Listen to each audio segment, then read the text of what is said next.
Hello everyone, नमस्ते अनि स्वागत छ हजुरहरूलाई हिमालय किचनमा। आज म हजुरहरूको लागि लिएर आएको छु एकदमै मिठो अमिलो पिरो इस्कुसको अचारको रेसिपी। ल अब इस्कुसको अचार बनाउनको लागि सबैभन्दा पहिला मैले यहाँ एउटा भाँडामा पानीलाई उमाल्न राखेको छु र पानी हल्का उम्लेपछि मैले यसमा राखेँ दुईटा मिडियम साइजको इस्कुस। मैले यसरी काटेर राखेको छु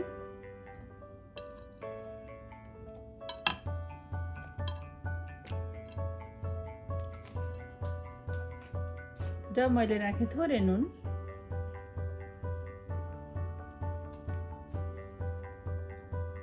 र अब यसलाई छोपेर 10 देखि 15 मिनेट उमाल्नु पर्छ। ल अब राम्ररी इस्कुस बोइल भइसकेको छ। यसलाई म यसरीबाट चेक गर्दैछु र इस्कुस बोइल भइसकेपछि यसलाई धेरै बेर पनि बोइल गर्नु हुँदैन। अब यसलाई म झिक्दैछु।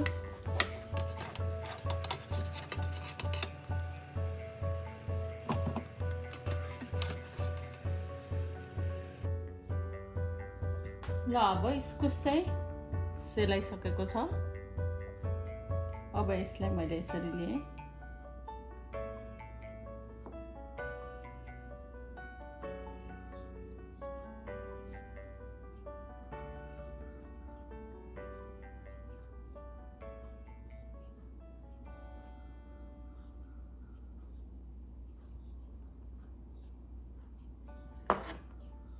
अब यसरी यसलाई पिस पिस पारेर काट्नुपर्छ।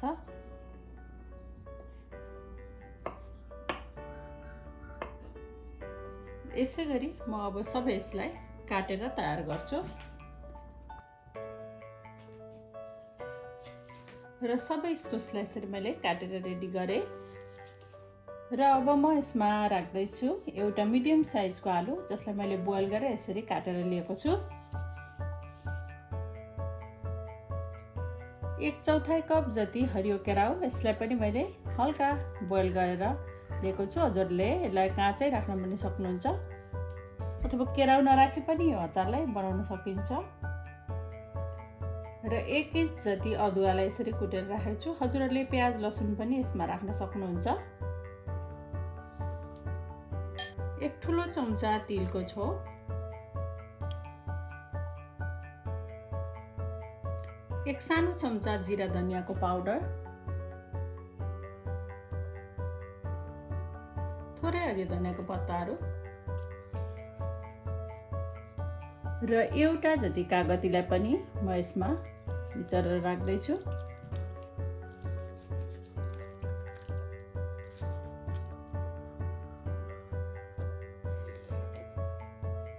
र थोरै नुन राखेँ मैले आफ्नो स्वाद अनुसार।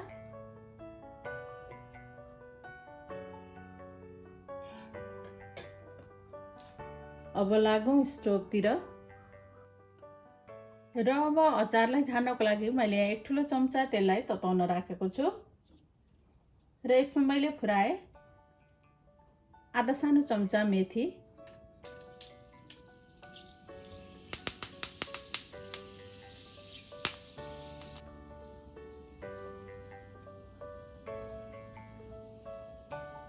मेथी यतिको भएपछि मैले फुराए आधा सानो चम्चा जिरा,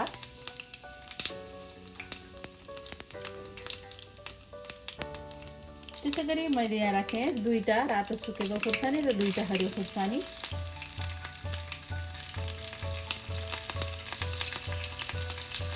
अब स्टोभ अफ गरेर म यसमा राख्दैछु आधा सानो चम्चा बेसार,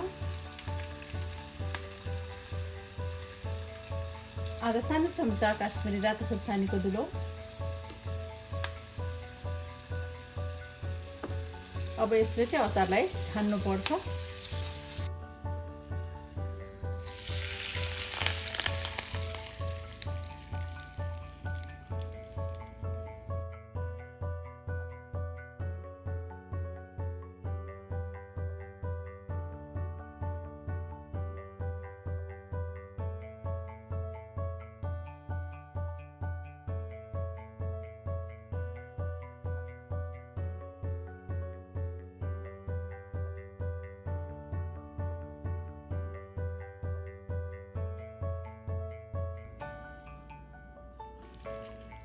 अब म यसलाई राम्रोसँग मिक्स गर्छु। अचारले जति राम्ररी मिक्स गर्यो हातले त्यति नै मिठो अचार हुन्छ।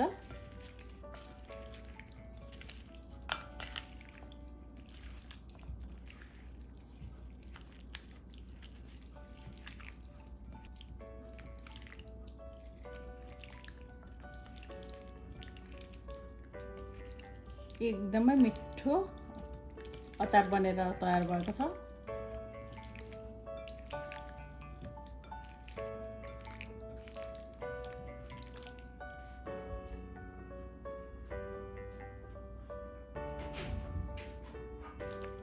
हजुरहरू पनि यसपालिको तीजमा यसै गरी इस्कुसको अचार बनाएर अवश्य पनि इन्जोय गर्नुहोला। एकदमै मिठो बन्छ, ट्राई गर्नुहोला।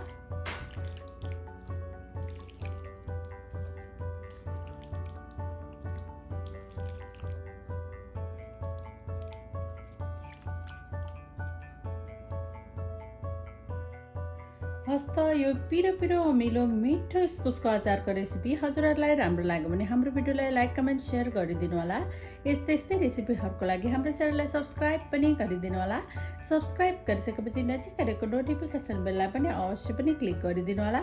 फेरि पनि यस्तै मिठो परिकारको रेसिपी लिएर आउने नै छु। हाम्रो भिडियो हेरिदिनु भएकोमा हजुरहरूलाई धेरै धेरै धन्यवाद।